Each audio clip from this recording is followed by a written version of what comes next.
Now we are not afraid, although we know there's much to fear. We were moving mountains long before we knew we could. There can be miracles. 살아가면서 경험하는 잡다한 모든 것에서 진리를 찾습니다. 함께 모여 떠들다 보면 뭔가 나오겠지요. 하나님 앞에서 떠드는 사람들 떠람대오 시작합니다. Who knows what miracles you can achieve when you believe, somehow you will when you believe. 네, 반갑습니다. 떠람대오입니다. 먼저 자기소개부터 할까요? 교회 다니는 동네 형 임브로입니다. 안녕하세요, 서과장입니다. 물에서 건짐받은 자 김사부입니다. 욕 나오는 손잡기입니다. 네. 우리 김사부님 누가 건졌는지 몰라도 다시 집어넣고 싶네요. 물에다가. 네. 네. 한 주간 잘 지내셨습니까? 네. 어떻게 지내셨어요? 지난주 녹음이 끝나고 제 팬이신 임브로 아내님이 오셔가지고 제가 있어서 방송이 너무 좋다고 꼭 이 자리 지켜달라고 하셔가지고 원래 알고 있었는데 역시 내가 없어서는 안 되겠구나 우선 좀 더 사명의식을 갖고 열심히 방송을 해야 되겠다라고 한 주 동안 기도했습니다. 동물편도 아닌데 개소리를 하고 지난주에 이어서. 네, 그렇군요. 네, 감사합니다. 진솔한 이야기, 마음에 공명이 있네요. 네. 네, 감사합니다. 김사부가 사람대우에 자기가 없어서는 안 될 존재라는 말을 너무 매주 하니까 안쓰러워 죽겠어. 네. 자꾸 그러니까 마치 누가 널 없애려고 하는 것 같잖아. 그렇지 않아요. 김사부는 당연히 없으면 안 되죠. 김사부 약간의 감초인데. 네. 그렇죠. 네. 너무 소중합니다. 댓글로 김사부 사랑한다고 남겨주시기를 부탁드리겠습니다. 또 서과장님 어떻게 지내셨습니까? 뭐 잘 쉬고 왔습니다. 여행 갔다 왔어요. 아, 그렇죠. 제주도 다녀왔습니다. 떠나요. 11월에 제주도를. 네, 저는 근데 항상 여름 휴가를 안 가고 항상 가을 휴가를 갔는데 그 중에서도 좀 늦게 갔어요. 늘 10월에 제주도를 갔다가 이번에 11월 처음 가봤는데 아직도 따뜻하더라고요. 아, 단풍이 졌나요? 제주도도? 아니, 아직 단풍이 있고요. 뭐 가을인 것 같아요. 딱 가을. 제주도 가서 딱정벌레 찾고 온 거 아니에요?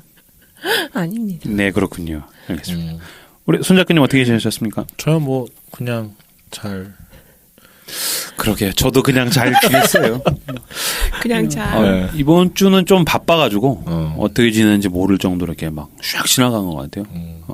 그나마 좀 눈코 뜰 새 없이 이렇게 지나갔는데 그래도 우리 떠람대오 멤버들이라도 만나서 이렇게 떠든다고 하니까 조금 리프레시는 되는 게 있는데 가을 타는 것 같아 나는.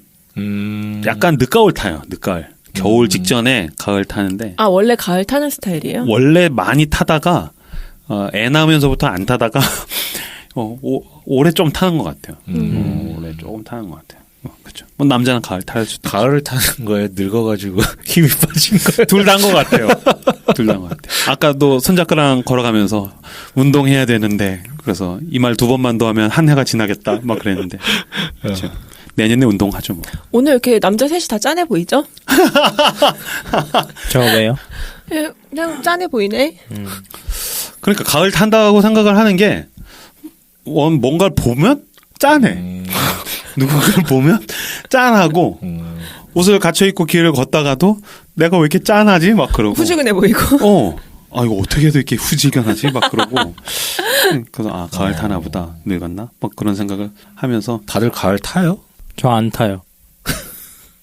저도 안 타는 것 같아요. 저는 봄 타요, 봄. 남자가 무슨 봄을 타나? 봄 탈 수도 있지. 그렇군요. 봄 아저씨. 손봄. 네, 네. 봄 탑니다. 봄자크. 네. 네, 댓글 읽어주시죠. 네, 아디아나님.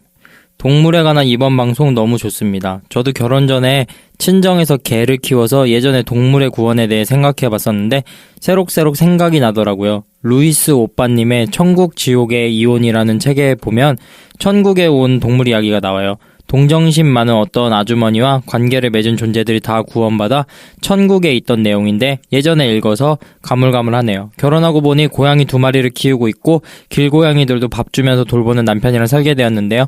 나중에 남편이 천국에서 테리와 허쉬를 못 만난다면 남편에겐 그곳이 천국이 아닐 것 같아요. 남편이 사람과 자연을 화해시키는 사람이 되라고 우리 애기 이름을 화평케 하는 자라는 뜻으로 지었어요. 마지막으로 덧붙이자면 서 과장님의 아이 같은 호기심 너무 귀여웠어요. 아드님 이름이 화자.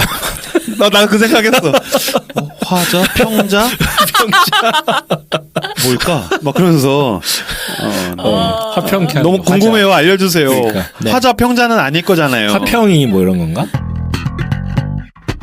립가님, 오로지 떠람대오에 댓글을 달고 하트를 누르기 위해 회원가입을 했어요. 우연히 나의 아저씨 편 듣고 가볍게 재밌네 하고 넘겼는데 자유주의 신학 편 듣고 이건 꼭 댓글을 달아야겠다는 생각이 들었어요.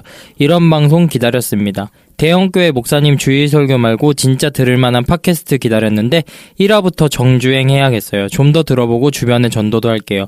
응원하겠습니다. 종교 카테고리에서 증문즉설보다 윗순위에 있을 그날까지 들을게요. 가끔 몇몇 목사님 설교보다 증문즉설이 더 낫다는 생각을 하기도 합니다만 저도 아주 잠시 팟캐스트 방송 진행해봐서 이런 응원이 얼마나 힘이 되는 줄 알아서 좀 과하게 쓴 것도 있지만 컨텐츠 준비 정도가 정말 최고입니다. 감사합니다. 네, 감사합니다. 힘이 됩니다. 네. 말랑공호님, 동물편을 들으면서 너무 흥미진진하고 재미있었네요. 서 과장님께 바다탐험대 옥토넛이란 애니메이션을 추천드려요. 4살 아들 보여주다가 같이 보게 되었는데 바다에 신비로운 생물들이 많이 나온답니다. 진지. 2부를 들을 때는 집에 함께 살고 있는 고양이들 생각이 나더라고요. 저도 동물 있는 천국에 갈 것 같아요. 이 귀여운 친구들이 먼저 가서 제가 가면 반겨주겠죠? 재미있게 듣다가 먹먹해지는 방송이었던 것 같아요. 옥토넛은 꼭 보세요. 홍홍홍홍. 근데 옥토넛에 나오는 동물들이 뭐예요? 그거 나도 내 딸이 보는 걸 본 것 같은데. 그거 저기 바다 동물들. 네, 옥토퍼스. 뭐 이게 끝나고서 마지막에 네. 바다 동물로 맞아. 이렇게 나왔었던 아이들의 실체 모습을 보여준대요. 아, 그래요? 근데 되게 신기한 게 많다 그러더라고요. 나 중간중간 스킵하면서 그냥 딸 볼 때 잠깐 지나가면서 봐서 그렇구나. 옥토넛 그런 게 있구나. 좋아요. 그거. 방송을 할 때의 느낌이랑 사실 편집된 걸 들을 때의 느낌이 나는 다르거든? 저도 그래요. 그죠? 편집본이 더 재밌죠. 근데 듣다가 서 과장이 차돌이 얘기할 때 좀 찡했어요. 차돌이 얘기할 때. 저는 원래 차돌이와의 에피소드도 사실 준비를 했는데 일부러 못 뺐어요. 얘기하면 울 것 같더라고요. 그래서 예수님 또 얘기할 지금 왜 때 안 갑자기 울고. 울려고 그래. 야구 얘기하고. 나도 김사부가 개소리해서 울려 그랬어. 팟빵 떠람대오 댓글 게시판에 방송 후기를 달아주시면 매주 목요일에 3분을 선정해서 선물을 보내드리고 있습니다. 하나님의 마음 착한 마음을 전하는 컨베이지에서 향초를, 너를 변하게 해줄게 요거트맨 종로 서적점에서 시그니처 2인 이용권을, 말씀의 기업 메디마인에서 천연 순식물성 마스크팩을 보내드립니다. 팟빵 떠람대오 공지 게시판과 자료실 게시판에 더 자세한 내용이 안내되어 있습니다. 종종 당첨 확인을 안 하시는 분들이 계셔가지고요. 선물 못 보내드릴 때가 가끔 있는데 댓글 다셨다 하시면은 발표 공지를 꼭 확인해 보시기 바랍니다. 팟빵 공지 게시판에서 후원에 참여하실 수 있는 방법도 확인하실 수 있습니다. 에피소드 후원을 해주셔도 되고요. 공지된 후원 계좌로 입금해 주셔도 됩니다. 좋은 방송 만들어가는데 정직하게 사용하도록 하겠습니다. 이번 주에는 김은희님, 강그랜님, 게르솜님께서 후원해 주셨고요. KT1204님께서 디어 마이 프렌즈 편에 에피소드 후원해 주셨습니다. 감사합니다. 감사합니다. 이야기를 해야겠어요. 우리가 함께 만들어가는 방송이라는 얘기를 이제 여러 번 했죠. 근데 진짜 그냥 하는 말이 아니라 방송이 업데이트 되면 바로 하트가 몇 개나 찍혔는지 우리가 모두가 확인하지 않습니까? 그런데 중국 계좌에다가 돈을 송출한다는 임보로 말고 서 과장에게 오히려 하트가 어마어마하게 많이 날려요. 근데 그래봤자 다 똑같아지잖아요. 웃기지 마. 아니 진짜 아니에요. 아니야, 그치. 지금 숫자를 진짜 확인해봐요. 이건 나만의 의혹이 아니잖아. 제가 목요일 날 1시에 잤거든요. 그 시간에 하트가 15개가 찍혀 있었어요. 그러니까. 말이 안 돼. 진짜로? 네. 장난 아니야. 말이 안 돼. 아니 그래서 자꾸 내 것만 많이 찍힌다 그래서 내가 다른 사람들 거 확인해봤는데 똑같이 다 찍히더라고요. 그게 어쨌든 직업적으로 누군가가 누르는 건 아닐더라도 서과장 팬들 그런 식으로 하시면 안 되는 거예요. 아니, 그 느낌이 질감이 좀 달라요. 그러게. 네. 우리는 남이야? 적이야? 아니 이게 서서히 찍히는 거랑 약간 이거 몰빵되는 느낌이 딱 대기하고 있다가 따다닥 누르는 것 같은 느낌이. 그렇다는 거. 네. 저희가 유심히 지켜보도록 하겠습니다. 좀 찌질하네요.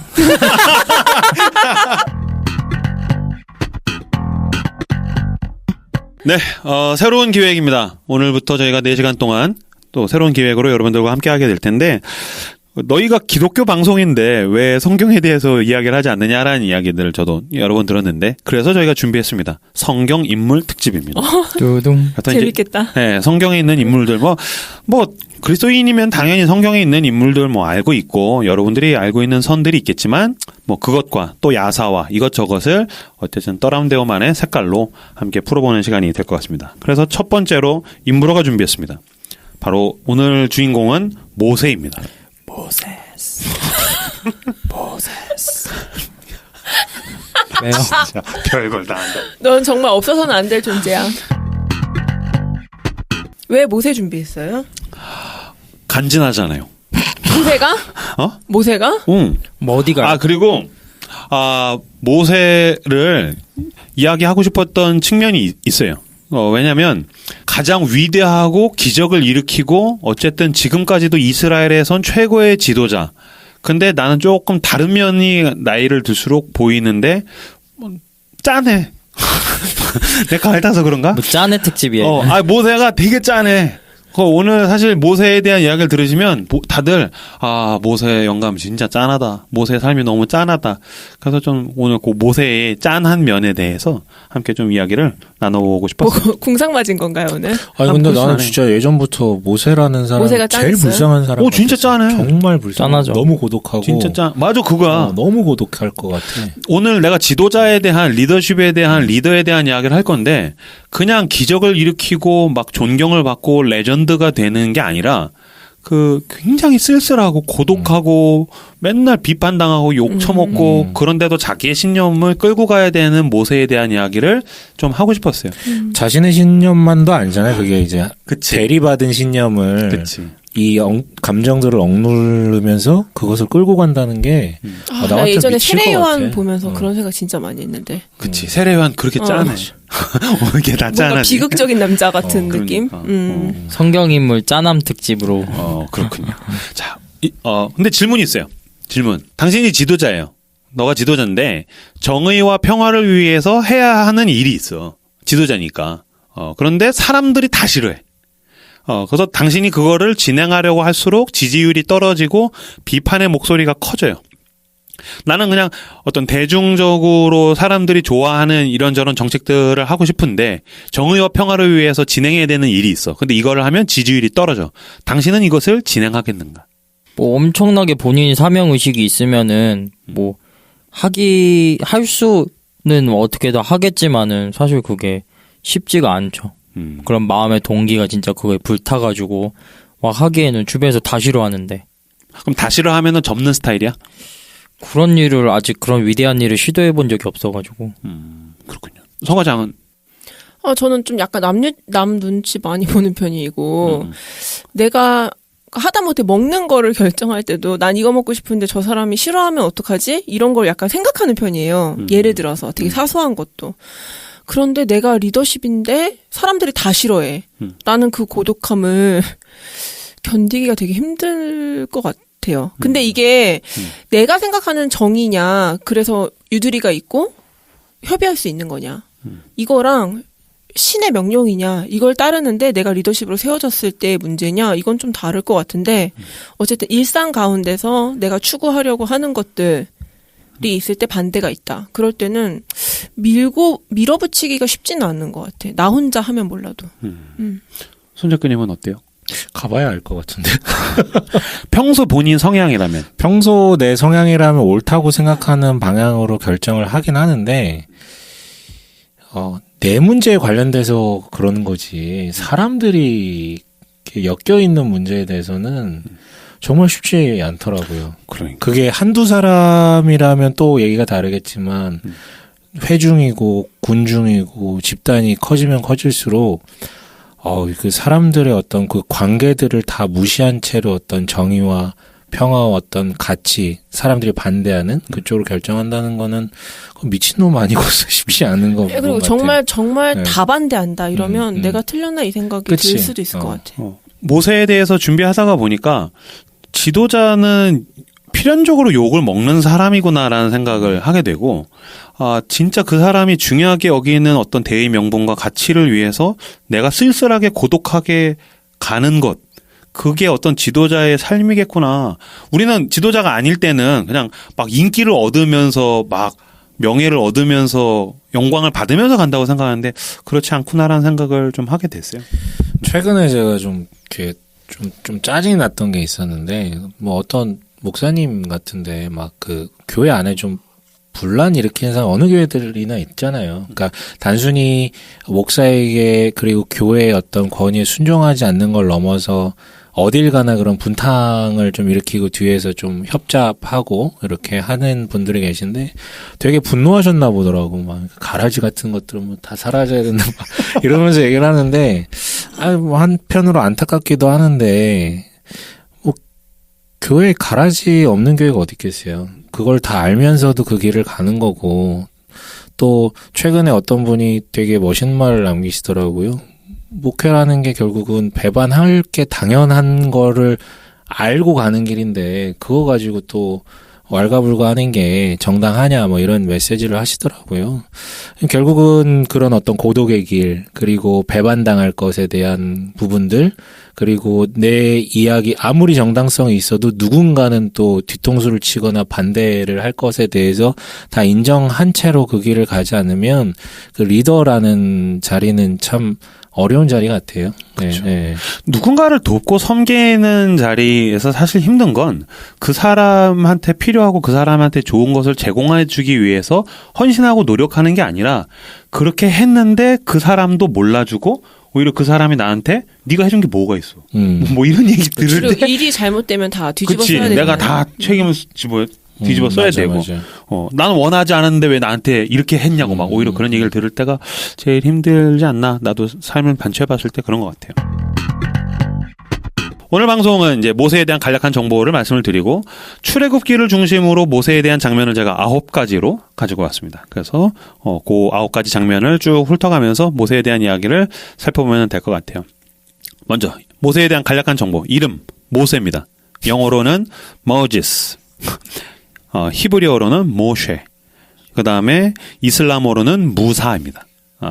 그 이슬람에서도 3대 예언자 중에 한 명이래요. 그래서 무함마드가 천국에 갔는데 모세를 만났어. 그래서 무함마드가 마치 베드로가 예수님 영광 중에서 만났을 때처럼 막 헛소리를 하면서 무함마드가 하루에 그 예배를 절을 하면서 기도하는 거를 50번을 하겠다 그랬대요. 무함마드가. 그랬더니 모세가 아니야 5번만 해도 돼. 그래서 5번으로 줄어들었대요. 그래서 이슬람교에서도 모세를 굉장히 고마워하고 있다고. 안 그러면 50번 해야 되니까. 그래서 무사가 이슬람에서는 모세입니다. 시기는 2가지 설이 있어요. 주전 15세기 설하고 주전 13세기 설이 있습니다. 근데 제가 조사를 해본 결과 15세기 설을 주장하는 사람들은 15세기 설이 우세하다.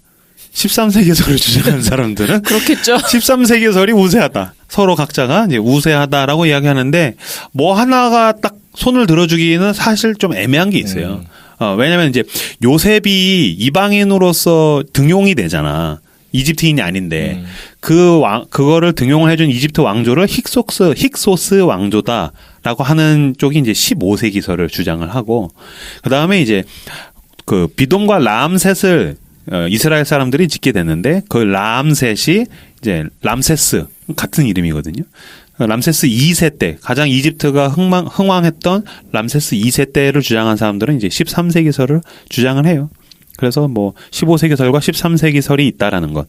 저는 오늘은 13세기설을 좀 중심으로 이야기를 아마 하게 될 것 같습니다.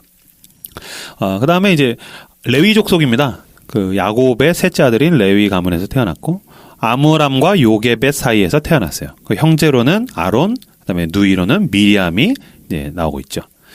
특기는 기적을 겁나 일으켜요.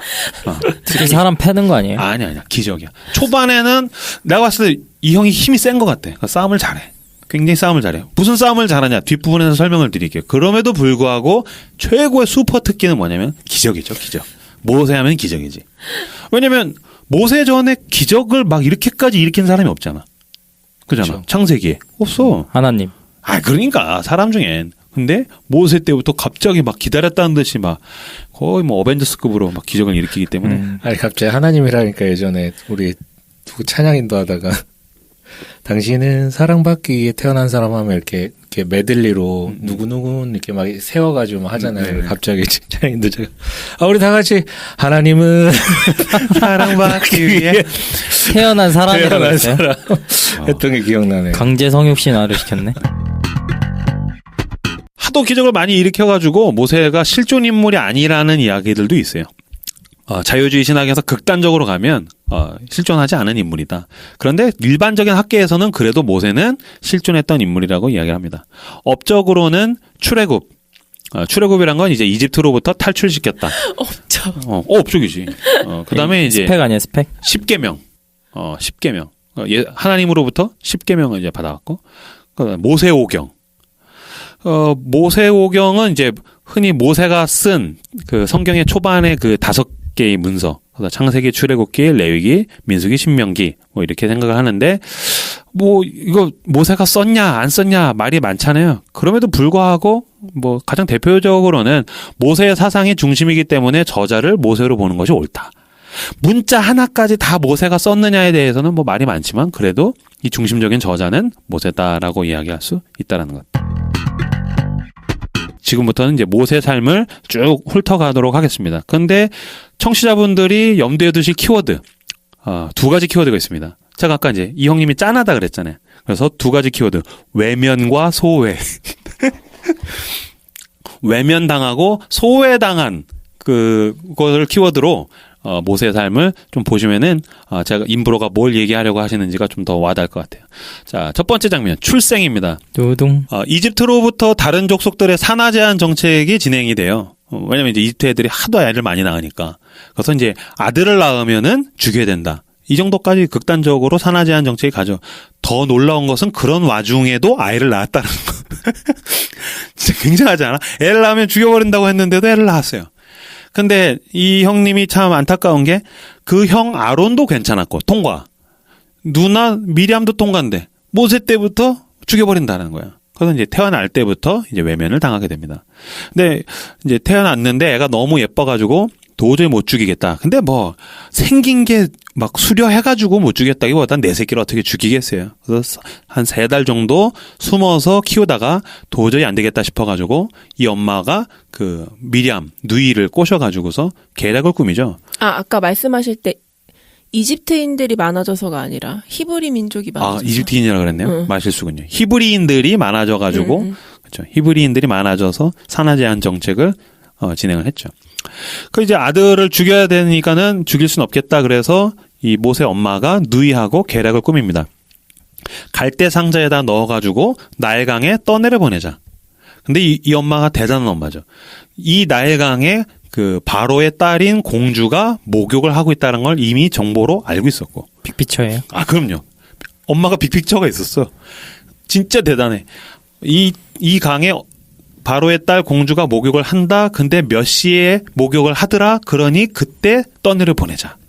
그리고 이제 그 누이를 모세의 누이를 시켜가지고서 보냅니다. 근데 공주 입장에서 보면 목욕을 하고 있는데 저기서 바구니가 막 둥실둥실 오는 거지. 뭐지? 보니까 아기가 있어. 아기에서 웬 아기야? 어떻게 해야 되지? 어떻게 해야 되지? 당황하고 있는데 때마침 그 모세의 누이가 와서 어때요? 아이가 참 예쁘죠? 막 그러면서 이제 참 예쁘죠? 와 키우실 거예요? 막 이제 바람을 넣는 거예요. 근데 이제 공주가 어떻게 키워요? 난 못 키워. 그랬더니 그러면 젖 먹일 만한 아줌마를 데리고 올까요? 그래서 친엄마를 데리고 와요. 그래서 그 엄마는 자기 아들한테 젖을 먹이면서 월급을 받는. 이거 너무 각색한 거 아니에요? 뭐가 각색이야? 진짜잖아. 실제인데 약간 현대 언어를 들으니까 너무 새롭네. 그러니까 자기 아들한테 젖을 주는데 그게 직업이 된 유일한 최초의 여성. 대단한 엄마입니다. 돈 받으면서. 그러니까 돈 받으면서 자기 아들을 돈 받으면서 키웠어. 그러면서 하는데 물에서 건져냈다. 그래서 이름을 모세. 건져냄이라는 뜻에서 모세라고 했다라는 거예요. 프로이드가 정신분석학자인데 프로이드가 죽기 전에 마지막으로 낸 책이 있어요. 이 책을 내고 그 해에 죽었는데 그 책이 모세와 유일신교라는 책이에요. 그래서 모세에 대한 논문과 책을 프로이드가 마지막으로 썼는데 여기서 뭐라고 이야기하냐면 모세가 건져내다라는 말이 히브리어잖아. 근데 지금 누가 건졌어? 이집트 공주가 건졌어. 그럼 이집트 공주가 건졌는데 어떻게 히브리어로 건져내다라는 말을 사용했겠느냐? 이집트인이 건져냈으면 이집트 이름을 붙였겠지. 근데 이집트 말로 모세라는 말은 태어나다, 아이라는 뜻이래요. 그래서 뭐 투투 모세, 이런 모세들이 들어간 이름들이 이집트에 꽤 많았다고 해요. 람세스만 해도 람세스라는 이름은 라가 태양신을 의미해요. 그래서 라 플러스 모세가 람세스예요. 그래서 태양으로부터 나온 아이. 그렇기 때문에 이 모세는 건져냄이라는 뜻보다는 아이라는 이름, 아들이라는 이름이 맞다. 여기까지는 저도 동의를 할 수 있어요. 근데 이제 더 가면은 프로이드는 얘는 이집트인이다. 그런데 얘가 아톤교라는 이집트의 유일신교의 사제인데 얘가 핍박을 받으니까 거기에 있는 노예 족속들, 그치 히브리족이잖아요. 근데 실제로 하비루라는 이름의 족속들, 하비루라는 이름의 노예족이 있었대요. 그 하비루족을 데리고서 이탈한 내용이 출애굽기로 각색된 것이고, 이 하비루족을 데리고서 나갔던 모세는 광야에서 사람들에게 죽임을 당했다. 그래서 그들이 그거를 유대교로 만들면서 각색을 한 것이 이렇게 됐다. 여기까지는 이제 동의를 할 수가 없어요. 그래서 프로이드가 무슨 얘기를 하냐면은 히브리어로 주님이라고 했을 때 아도나이라고 하잖아. 이게 이제 아톤교, 이집트에서는 아톤이라는 이름인데 이게 아도나이가 됐다라는 얘기를 하거든요.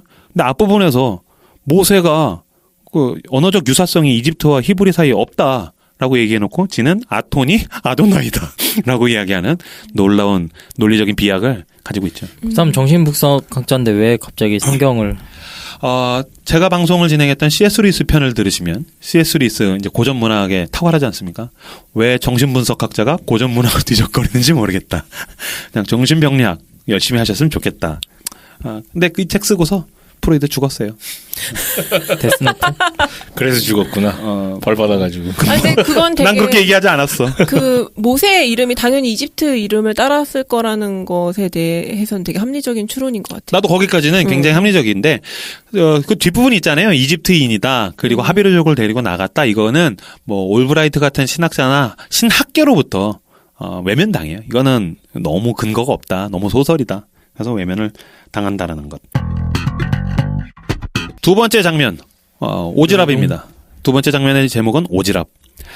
모세가 이제 장성하게 돼요. 당시 최고의 교육을 왕족으로서 받습니다. 왕족이잖아. 그러니까 최고의 교육을 받아요. 그래서 이제 남들 뭐 어린이집 갈 때 혼자 영어 유치원 가고, 뭐 남들 동네 학교 다닐 때 사립학교 들어가가지고 친구들 PC방에서 게임할 때 막 승마, 펜싱 뭐 이런 거 배우면서 왕족 교육을 이제 배우는 거죠. 너무 이 현대적인 그게 좋네요. 현대인의 성경. 네. 근데 친엄마가 아까 빅픽처가 있는 사람이잖아. 네. 난 사람인 것 같아. 난 엄마인 것 같아. 어떻게 교육을 시켰는지. 분명히 왕족의 교육에선 얘는 이집트인으로서의 정체성을 부여받았을 텐데 이 히브리 엄마가 유머로서 크면서 얘한테 너는 히브리인이야라는 정체성을 심어줘요. 물론 저는 완벽하게 나는 히브리인이니까 유대인을 구출해내야 돼라는 것까지는 가지 않았다고 생각해요. 이건 인부로 생각. 그럼에도 불구하고 히브리인으로서의 어떤 정체성 그리고 그 정체성에 대한 갈등이 있다는 걸 봤을 때 엄마의 교육이 굉장하게는 했겠다라는 생각이 들기는 해요. 그래서 얘가 이제 커가지고 어느 날 길을 가고 있는데 애굽 사람이 노동 현장에서 히브리인을 때리는 걸 보죠. 그래서 왜 때려? 그러다가 자기 히브리인이니까 가가지고 애굽 사람을 때렸는데 아까 김사복이 얘기한 것처럼 싸움을 잘해 이 형이 힘이 세. 때렸는데 애굽인이 죽습니다. 그래가지고 이거는 이제 묻게 되죠. 그 다음 날 또 길을 가고 있는데 히브리인들끼리 이번에는 이제 싸우고 있어요. 그래서 왜 히브리인들끼리 싸우냐? 그랬더니 히브리인들이 왜 애굽 사람처럼 나도 때려 죽이려고 이제 대들죠. 그랬더니 큰일 났다, 뽀록났다, 토끼자. 그래서 이제 모세가 또 광야로 도망을 가게 됩니다. 근데 이 자식들은 지네 구해줬는데 뭘 이렇게 하냐? 뭐 디스하자면 히브리인들이 개김성이 굉장히 충만해요. 뒷부분에도 계속 개기거든. 근데 그렇게 대놓고 막 혁명을 일으키거나 이런 건 못하는데 말로 개기는 건 잘하는 것 같아. 그리고 이집트 왕자잖아요. 이집트 왕자면은 굳이 안 때리고 야 하지 마 이렇게만 해도 됐을 텐데 굳이 패 죽일 필요까지 있었을까? 왕자니까 막 죽이지 않았을까? 그치. 그러면 도망갈 필요도 없었을 거 아니에요. 내가 보기에도 왕자가 아무리 애굽 사람이더라도 한 명을 죽였다고 해서 광야로 도망갈 만큼의 범죄는 그러니까요. 아니잖아. 이건 임무로 생각인데 분명히 거기서 왕권 다툼, 왕자들끼리 왕권 다툼이 있는데 거기에서 책 잡힐 거리가 됐던 것 같아요. 나중에 청문회가 열리면은 너 그때 그치. 그렇게 너가 왜 그렇게 했냐. 너 혹시 뭐 대놓고 주워온 아들로 큰 건 아닌가요? 그거지. 주소원 아들로 컸죠. 양자로 컸어요. 실제로 이제 물론 이제 그 공주 바로의 딸 모세를 주워온 공주가 누구냐에 대해서는 여러 가지 의견이 있는데 그럼에도 불구하고 분명한 건 그 공주는 친자식이 없었을 것이다. 그리고 공주가 나중에 여왕처럼 다스렸을 것이다. 그럼 파라오는 일부 다처제 아니에요? 그렇지 않고 그 공주가 가장 우세한 그 여왕으로 드는 경우 같은 경우에는 그 여왕이 굉장히 힘이 셌는데 그 다음에 왕권 다툼이 좀 심했다고 얘기를 하더라고. 장희빈? 뭐 그렇게 볼 수도 있겠고. 네. 어쨌든 그래서 이제 도망을 가게 되죠.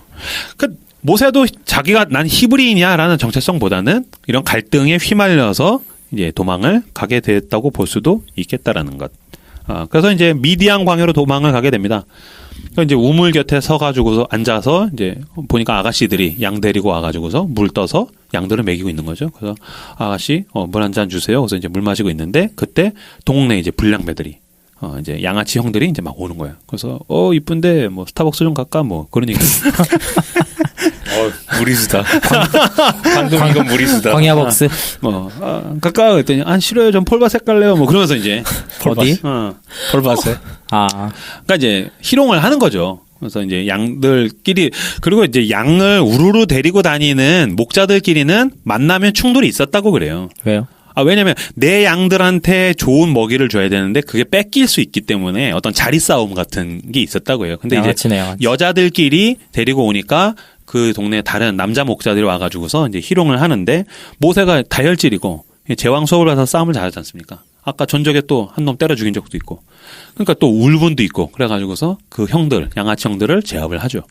이집트 깡패네. 그러니까 이집트 왕자가 아니라. 그랬더니 이제 아가씨들이 와서 고마워요 그러면서 그 아버지에게로 데리고 가는데 이 아버지의 이름이 이제 르우엘. 그래서 엘이 이제 하나님을 의미한다 그랬을 때 르우엘은 하나님의 친구라는 뜻인데 뒷부분에는 이드로라고도 나오죠. 그 이름이 두 개가 나옵니다. 르우엘, 이드로.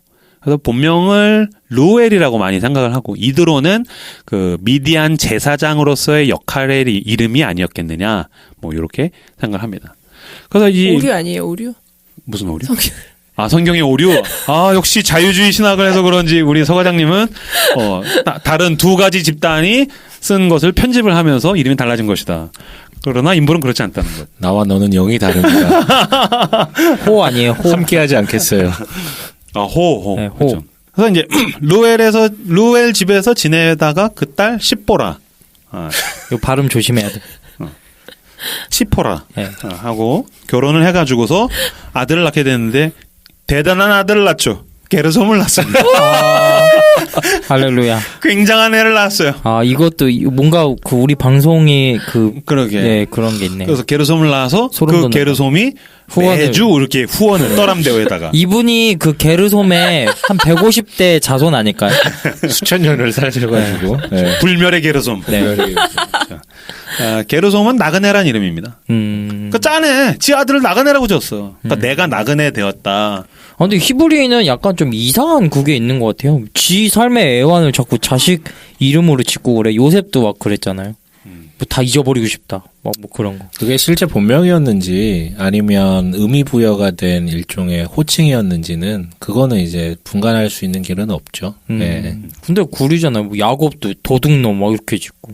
그러니까 우리나라 엄마들은 나처럼 살지 마라 막 이런 거 되게 강조하는데 진짜 듣고 보니까 그러네요. 그러니까 내가 이씨인데 내가 이번 생 망했어 그래 내 자식 이름을 이생망이라고 지으면 완전 이상하잖아요.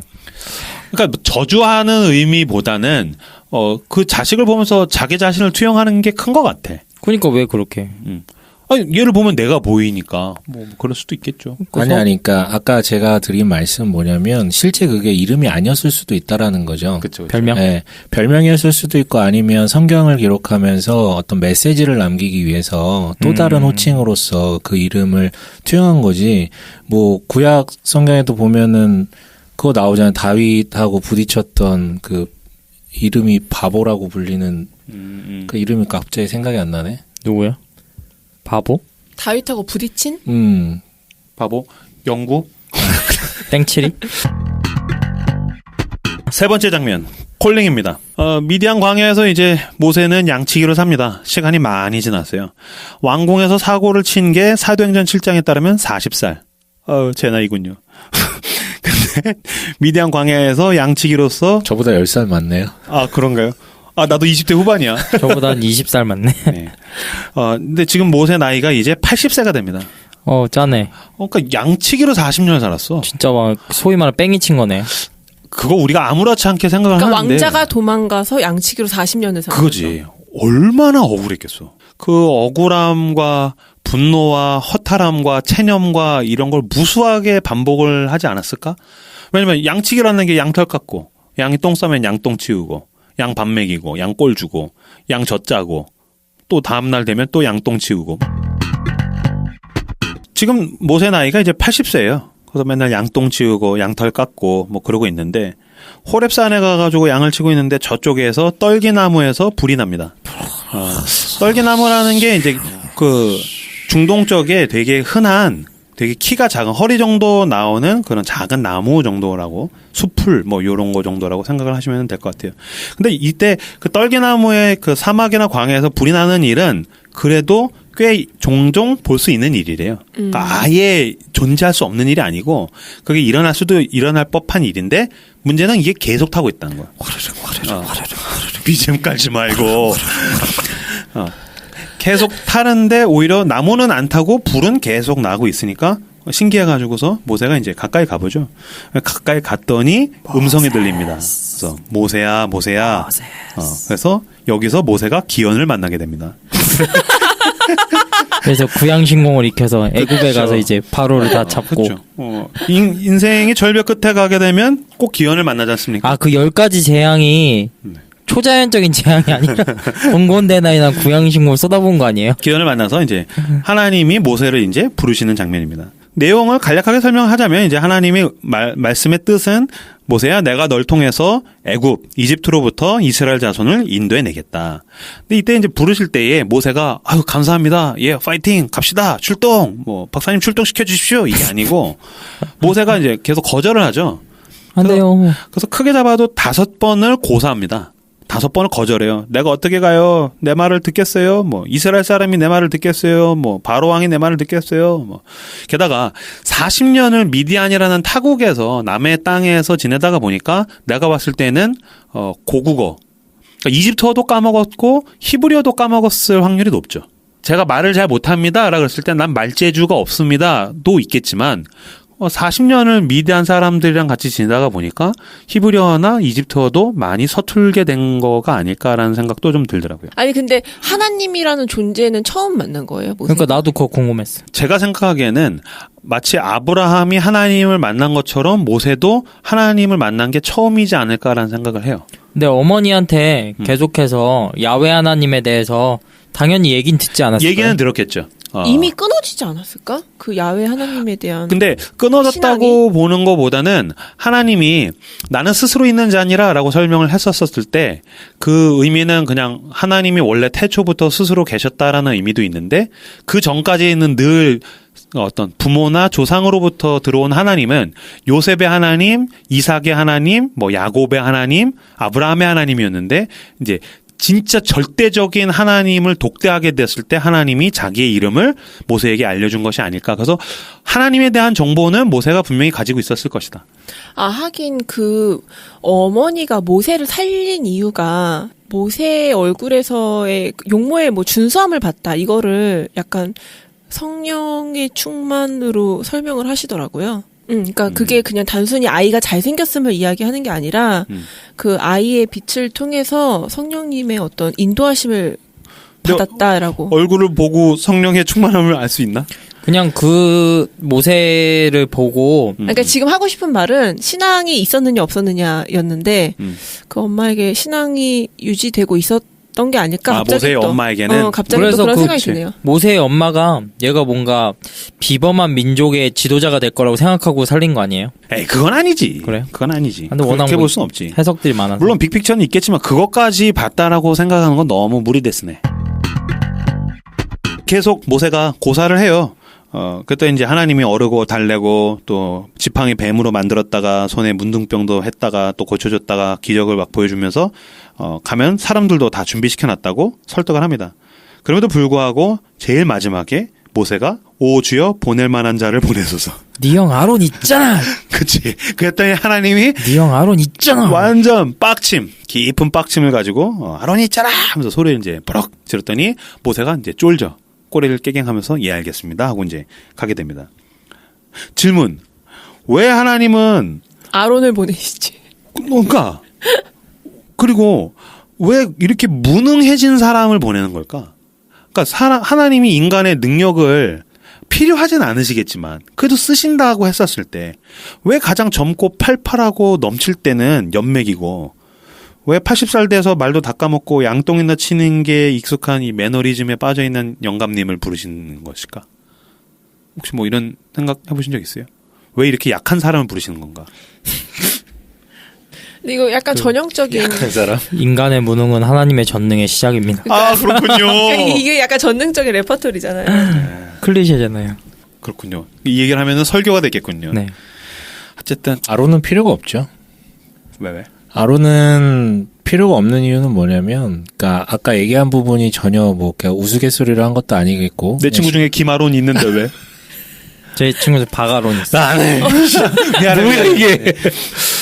왜 필요가 없냐면 아론이 왜 쓰임 받을 이유가 없었냐면 결국은 출애굽이라는 거대한 역사를 짊어지기 위해서는 초자연적인 방법을 통해서 하나님께서 일하신 건 맞지만 결국 그 성경의 모든 어떤 내러티브와 흐름들은 그 자리에 있는 그 사람들을 통해서 일하시는 역사들이 계속해서 대두가 될 수밖에 없는데 출애굽의 역사를 감당하기 위해서 가장 필요한 자질은 대규모 군대와 어떤 조직을 움직일 수 있는 리더십과 인도할 수 있는 능력인데 아론에겐 그게 없죠. 말만 있는 거고 입만 있는 거죠. 하지만 모세라는 사람이 결국은 쓰임받을 수 있었던 그러니까 쓰임받을 수 있었던 게 그 사람이 원래 태생적으로 갖고 있는 능력이 아니라 그의 어떤 자리들을 인도하셔가지고 충분한 어떤 훈련으로 이끄셨기 때문에 그가 어떻게 보면 세계에서 유일하게 그렇게 그러니까 그 숫자에 대해서는 조금 왈가불가가 있죠.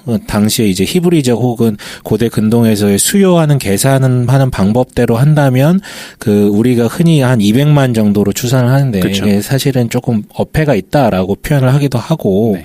근데 이제 어쨌든 그 수요의 정확성은 모르겠지만 그 고대 근동 사회에서 그 정도 군중을 컨트롤하고 지휘하고 확인할 수 있는 유일한 장소는 이집트 군대밖에 없었다라고 이제 해석을 하고 얘기를 하는 것이죠. 그렇다면 그런 곳에서 훈련받은 모세 혹은 그에 준하는 다른 히브리인이 아니라면 사실은 아론이라는 뭐 다른 능력을 가진 사람은 전혀 필요가 중요한 것이 아니고. 그러니까 그 왕족에서 그 수업 잘 받고 혈기 왕성할 때 쓰셔도 되는데 왜 힘이 그러니까, 다 빠진 다음에. 그러니까 이제 두 가지가 있어야 되는 거죠. 절대 순종함과 동시에 그런 능력이. 어떤 인간적 능력이 병행돼야 되지 않나. 근데 우리는 늘 이제 둘 중 하나만을 너무 강조하다 보니까 이게 충돌이 되는 것 같은데 저는 좀 그렇게 봅니다. 머리로도 저는 대충 무슨 의미인지 너무 잘 알겠는데 이번 주에 출애굽기를 다시 읽다가 보니까 하나님이 모세를 부르는데 내가 막 승질이 나는 거야. 나를 40년 동안 여기서 뭐야 막 또 그 40에 또 빙의가 더 되는 그러니까 막 그래서 하나님 참 좋으신 분이지만 이런 스타일은 내 스타일이 아니다. 네 번째 장면 신들의 전쟁입니다. 그래서 이제 모세를 불러서 모세가 그 형 아론이랑 같이 이 용감한 형제 80세 모세 83세 아론 용감한 실버 형제가 바로 왕 앞에 나옵니다. 이거 연구한 단어죠, 이거. 준비해왔습니다. 준비했죠. 이건 당시에 그 애굽이 세계 최고의 강대국이기 때문에 이순재 할아버지랑 신구 할아버지가 정확해. 그래. 나 써왔어. 이건 신구랑 이순재가 트럼프 앞에 가는 수준인가? 야 이게 소름 돋네. 그러니까 어떻게 이걸 딱 트럼프가 이번에 또 갑자기 됐지 기분이 않습니까? 안 좋아지는데. 근데 이순재와 신구가 딱 가서 내놔 막 그러면서 이제 니들 개맛을 알아? 우리는 족속이 달라 막 그러면서 가야 돼. 피가 달라 피가. 내가 봤을 때 논리적으로 이야기를 전달하기도 힘들었을 거예요. 그래서 기적을 재앙을 하지 않았을까. 웃겨. 이런 생각이 든다는 거야. 서로 부축해서 간 거 아니에요? 어쨌든 뭐 꾸부정해서 그래서 실제로 그 이제 옛날 10개 영화 같은 경우에는 모세 같은 경우는 흰 머리에 흰 수염. 그래서 완전히 팍싹 늙은 할아버지로 이제 묘사가 되어 있죠. 80세기 때문에. 그래서 이제 바로 왕과의 그 대결이 일어나는데 이제 10가지 재앙을 일으키게 됩니다. 근데 이 10가지 재앙이라는 게 단순한 자연재앙이나 기적이 아니고 제가 지금 신들의 전쟁이라고 했잖아요. 그래서 왜 최근에 그 모세에 대한 영화 이름이 신들의 전쟁인데 네. 이게 이집트인들이 믿고 있던 신들과 우상에 대한 징벌과 파괴입니다. 하나하나가 다 의미가 있어요. 뭐 알고 계신 분들도 계시겠지만 좀 더 자세하게 이제 설명을 드리면 첫 번째 재앙, 나일강을 피로 오염시킴. 이거 같은 경우는 나일강의 수호신 크눔이라는 신이랑 물고기들을 주관하는 신 하피에 대한 징벌입니다. 두 번째, 개구리. 이제 개구리들이 막 올라오죠. 이거 이제 개구리 형상의 이집트 신 헤케트에 대한 징벌입니다. 그리고 두 번째 기적까지는, 요 두 번째 재앙까지는 이집트 요술사들도 따라하는 거 아시죠? 맞아요. 모세가 하니까 야 요술 부리는 와라. 그래서 걔네도 이제 한다는 거. 내가 봤을 땐 이래서 어떤 초자연적인 능력은 하나님만 하실 수 있는 건 아닌 것 같아. 영화 그 애니에서 보면은 약간 트릭을 쓰는 걸로 세팅이 됐더라고요. 요술사들이 마술처럼. 그냥 물에다 가루 타고 약간 그런 게 나와요. 그래요? 이집트 황제 나와요. 근데 나는 실제로 초자연적인 능력, 인간이 상식적으로 과학적으로 이해되지 않는 그런 능력을 하나님 말고서라도 나는 세상에서도 사람이 할 수 있다고 생각해. 작두도 타잖아요. 그러니까 작두를 타잖아. 그 의천도령기에서 나오잖아요. 그런 거 말고. 그리고 실제로 예전에 TV 봤는데 네팔에서 그 부처의 현신이라고 불리는 애가 있는데 병을 고쳐요. 걔한테 가서 줄을 쫙 서 있는데 나무 작대기 같은 걸 아픈 부위에다가 하나 껴주면 병이 실제로 나아. 그래서 그걸 영상으로 이렇게 적외선 촬영 같은 걸 했는데 이해할 수 없는 정도의 어떤 열기나 에너지들이 막 발산이 되고 있고, 그래서 그런 초자연적인 능력을 하나님만 하시는 건 아니라 어느 정도까지는 뭐 인간들도 어떠한 것이든 모르겠지만 어떠한 이유로든 따라할 수 있다는 것. 자, 세 번째 재앙.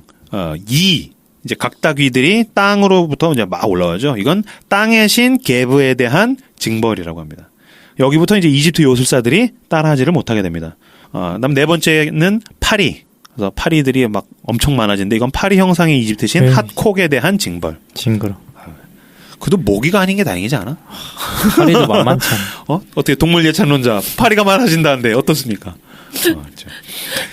파리도 싫어. 다섯 번째는 이제 생축의 악질. 그래서 이제 가축들이 이제 막 죽어나가는 거죠. 이건 암소 형상의 이집트 신 하토르, 그리고 황소 형상의 이집트 신 아피스에 대한 징벌입니다. 여섯 번째는 이제 독종. 이건 피부병이에요. 막 피부가 막 터져나가고 이런 병이라는데, 이건 의술의 신 임호텝. 저랑 동시군요. 임호텝. 네. 미이라에 나오는 신이잖아요. 네, 그렇죠. 맞아요. 네. 의술의 신이래요, 걔가. 그래서 임호텝에 대한 징벌. 일곱 번째 재앙이 우박. 그래서 우박이 막 떨어지는데 이거는 하늘의 여신 누트, 그다음에 기후의 신 슈에 대한 징벌. 여덟 번째가 메뚜기. 이거는 곡물의 수호신 세트에 대한 징벌. 그다음에 아홉 번째가 암흑. 이건 이제 태양신 라죠. R-A. 그 라에 대한 징벌. 그다음에 열 번째 마지막으로 초태생의 사망. 첫째들이 이제 다 죽는 거죠. 요건 생명을 지키는 신 이시스와 죽음의 신 오시리스에 대한 징벌이라고 합니다. 근데 이 중에서 특히 마지막에 세 개 있죠. 메뚜기, 그래서 곡물의 수호신 세트를 아작내고, 암흑으로 태양을 아작내고, 초태생으로 생명의 신과 죽음의 신을 아작낸 요 세 개는 이집트 최고 신들에 대한 징벌이라서 말 그대로 이집트가 완전히 멘붕이 왔다고. 이 세 신이 이집트를 흥왕하게 했다라고 믿고 있는데, 세트와 라와 이시스, 오시리스가 아작이 나니까 완전히 뭐 두 손 두 발 다 들게 되는 것이죠. 마지막 이제 10번째 재앙을 일으키기 직전에 이제 유대인들에게 모세가 가서 죽음의 심판이 온 이집트에 온다. 그러니 하나님의 말씀하셨는데 양을 잡아가지고 그 피를 문설주에 발라라. 그러면 죽음이 온 이집트를 덮치는데 그 문설주에 양의 피를 바른 집만 죽음이 지나가게 될 것이다. 여기로부터 이제 유월절이 오죠. 6월절 어린 양의 피로. 그렇죠. 그 6월절 어린 양의 피로 우리가 이제 구원을 받았다. 이게 나중에 이제 예수님에 대한 상징인데, 이게 너물유 건널월. 그래서 이제 죽음이 지나간다. 패스오버. 그래서 영어로는 패스오버, 우리나라에서는 6월절이라고 하죠. 그렇게 해서 10가지 재앙을 이집트가 당하게 됩니다. 근데 그 유대 문건에 의하면 암흑의 재앙 때 되게 재밌는 게, 암흑의 재앙 때 온 이집트에 암흑이 왔는데 유대인이 살고 있는 동네에만 빛이 있다고 출애굽기에 나와 있거든요. 그러면 난 이 의견이 그 어떤 랍비가 제기를 했는데 너무 일리가 있다고 생각하는 게, 분명히 만약에 이집트인들과 유대인이 사이가 관계가 안 좋았다면, 원한 관계가 있었다라면 암흑으로 덮인 이집트인 마을에 유대인들이 가서 약탈했을 것이다. 안 보이잖아요. 그러니까 가서 막 훔쳐내고 강도를 하고 원한을 갚고 행패를 부리고, 우리 동네 빛이 있으니까 이집트인들이 못 들어오는데 어두운 동네에는 가서 약탈을 했었을 수 있는데, 어두운 동네 가면 그 사람 서로 안 보이잖아요. 거잖아. 그러니까 막 훔칠 수가 있는 거지. 아니 서로 아무도 훔치러 간 사람도 안 보인다고요. 훔치러 간 사람도 안 보이는 거지. 뭐든 집을 수는 있잖아. 그러니까 가서 막 행패를 부리거나 가서 강도를 아무도 하거나. 안 보이는데 꼬라지를 부리고. 아니 그 사람들 이 자식들 진짜. 아니 뭐 이스라엘 사람들이 이거 마이크로스코프 이거 그거 쓰고 간 거 아니잖아요. 아니 그럼에도 불구하고 가서 당황했어. 아니 어둠에 적응이 된다고요, 사람 눈은. 뭔 소리예요? 아니 뭐든 훔칠 수 있잖아. 이 랍비가 틀렸군요. 자, 임보로가 지금 얘기하는 암흑은 가시 분별이 되는, 하지만 굉장히 깜깜해서 잘 적응하기 어려운 정도. 아니 그게 아니라 그냥 완전히 어두워도 우리 동네는 빛이 있으니까 얘네는 못 오는데 쟤네가 어두워서 혼란에 빠져 있으니까 횃불이든 뭐든 들고 가서. 걔네도 횃불 키겠지. 근데 어쨌든 굉장히 혼란스러우니까 약탈을 할 수 있었을 텐데 약탈을 하지 않았다라는 것은 유대인들도 신사적이었지만 무엇보다 이집트인들이 유대인들에게도 신사적이었을 것이다 라는 이야기를 한 랍비가 제기를 하더라고요. 그래서 나중에 나갈 때 그 보석이라든지 돈을 주지 않습니까? 그게 가서 강도로 해서 뺏었다라는 이야기가 분명히 있거든요. 10가지 재앙을 당해서 기세등등해진 유대인들이 가서 돈 내놔, 그래서 훔쳤다, 뺏었다, 강도를 했다라는 얘기도 있는데 잘 가라, 제발 가라 그러면서 그냥 내어줬다라는 얘기도 있더라고요. 그렇다라는 것. 이건 임보로 의견이 아니라 그 랍비의 의견이에요. 네. 임랍비 아니에요? 나 아니야 임마. 임호텝 아니에요? 됐어, 꺼져 자식들아. 임호텔 너무 니네 할 때 웃기다. 두고 봐, 나 진짜. 임호텝. 니네 두고 봐. 다 부숴버릴 거야. 10가지 재앙으로 진짜 다 다음 주에 난다. 근데 그 10가지 재앙에서 그 제가 이게 정확한 소스인지는 모르겠는데, 결국은 이집트의 황제와의 계속되는 전투잖아요. 네. 대신에 이제 모세와 아론이 이렇게 편먹고 황제와의 계속되는 대립인데, 그 뒤에 있는 신적 배경들의 신들의 전쟁으로 이제 해석이 됐지만, 거기서 나온 이제 황제라는 파라오라는 직책과 위치 자체가 어떻게 보면 신들의 후예로 계속해서 설정이 돼 있고 각색이 돼 있고 신이잖아요.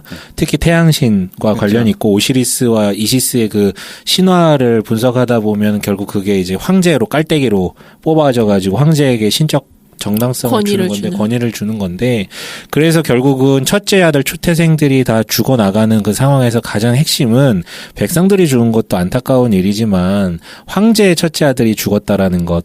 그렇다면 황제의 첫째 아들은 그 다음 황제이고 신적 존재인데, 그 신적 존재가 사망했다라는 것 자체가 가장 강렬한 메시지로 다가갔다라는 그런 얘기들을 좀 들었던 것 같아요. 그렇게 볼 수 있죠. 네네. 근데 또 일각에서는 그 첫째 아들이 도망가는 하비루족을 쫓아가다가 죽었다. 그렇죠. 싸우다가 전사했다.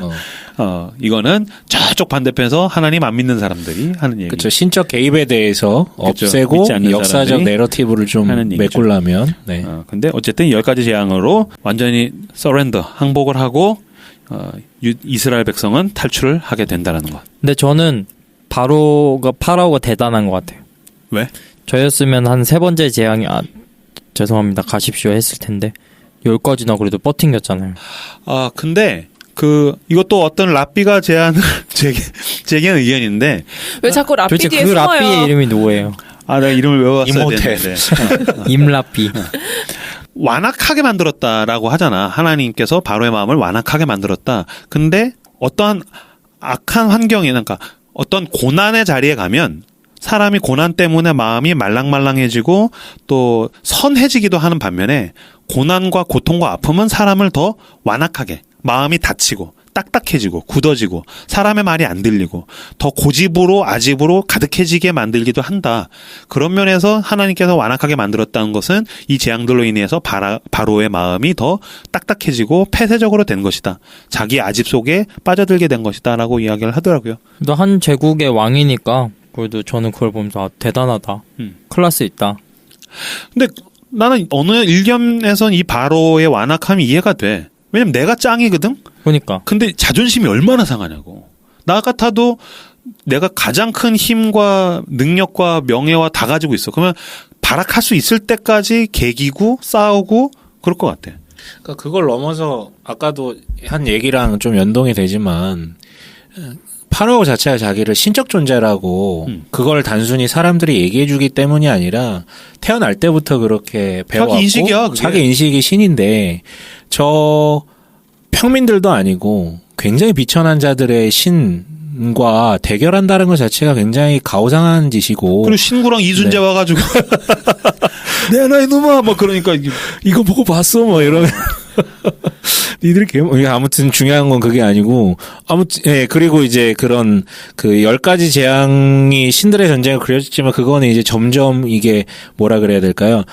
깊어질수록 신들의 전쟁으로 해석될 수 있는 여지가 있는 거지. 초반에 뭐 4-5개 정도는 우리 영화에도 보면은 예전에 그 약간 공포 영화로 나왔던 영화 있는데 약간 과학적으로 그런 것들을 해석하고 그게 아예 없었던 현상이 아니라 자연적으로 어쩌다 한 번씩 들어오는 현상들이 그냥 겹친 것뿐이다라고 해석을 하는 경우도 있었으니까 충분히 그럴 수 있을 것 같아요. 자연재해가 연쇄적으로 일어날 때 있을 법한 일들이래요. 초반의 것들은.